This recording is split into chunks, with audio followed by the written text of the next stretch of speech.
On April 28, Canadians went to the polls to cast their votes in the federal election. When the dust had settled and the ballots were tallied, Prime Minister Mark Carney emerged victorious, albeit with yet another Liberal minority government. However, Carney's stunning victory marked one of the most outstanding political comebacks in Canadian history. It is time to target what exactly Prime Minister Carney plans to do to revitalize the Canadian Armed Forces now that he's been elected. Who's ready to vote for change?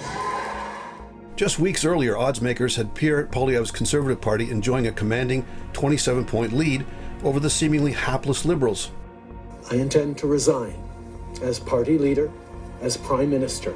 Then came the 1-2 punch of Carney replacing Justin Trudeau and US President Donald Trump threatening to annex Canada through economic measures. This was not an idle threat, as Trump declared. My fellow Americans, this is Liberation Day. By levying whopping tariffs on nearly every country on the planet. On the topic of annexation, Trump pointedly criticized Canada for our lack of defense spending and our reliance on the US for our sovereignty protection. One of the nastiest countries to deal with is Canada.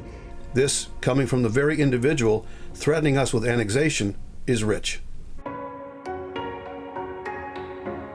However, the majority of Canadians polled felt that among all political party leaders, Carney, the banker, was temperamentally the best suited to defend Canada's trade interests against Trump's policies. Thus, the whiplash reversal of popular support back to the Liberals. On the defense file, Carney made campaign promises to appease many of Trump's primary concerns, not the least of which is to see Canada spend the NATO target of 2% of gross domestic product, GDP, on national defense, sooner rather than later. Canada presently spends only 1.3% of GDP on defense. With promises of defense reforms, military analysts were closely watching the Tuesday, May 13 announcement of Carney's new cabinet. Notably, former incumbent Minister of National Defence Bill Blair was turfed from Carney's cabinet altogether. The Honourable David Joseph McGuinty, Minister of National Defence.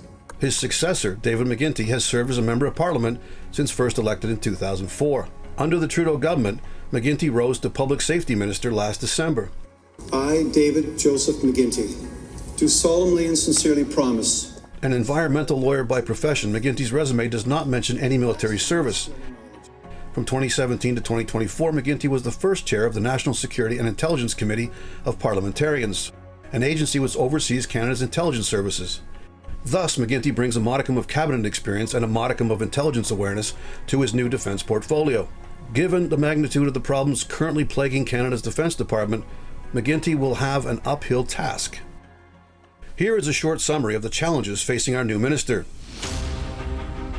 There is a chronic shortage of personnel due to recruiting and training failing to keep pace with those personnel taking release from the CAF.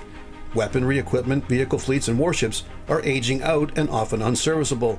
There is no easy fix as the existing shortcomings only serve to exacerbate the other shortcomings. To rapidly increase the flow of recruits through the training depots requires taking trained soldiers from their operational units to serve as trainers. In turn, this adds to staffing woes in those already stretched formations. This results in an increased frequency of field deployments and sea time for the remaining trained personnel. This leads to a drop in morale and more releases, a vicious circle. One of the major reasons for the high unserviceability rate of equipment, vehicles, and weapon platforms is a combination of a lack of trained specialists to fix them and a lack of spare parts within the system. Without equipment, weapons, or vehicles, training is not possible. For instance, the RCN currently have a shortage of trained submariners.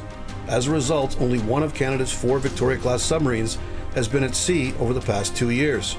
You cannot put to sea with untrained submariners, and you cannot train a submariner unless you put to sea. A vicious circle. In terms of procurement of new equipment, the system is all but completely broken. The long lead times for many of the major equipment replacement projects also means that the aging and obsolete platforms currently in service will suck up boatloads of cash just to keep these relics operable until they can eventually be replaced.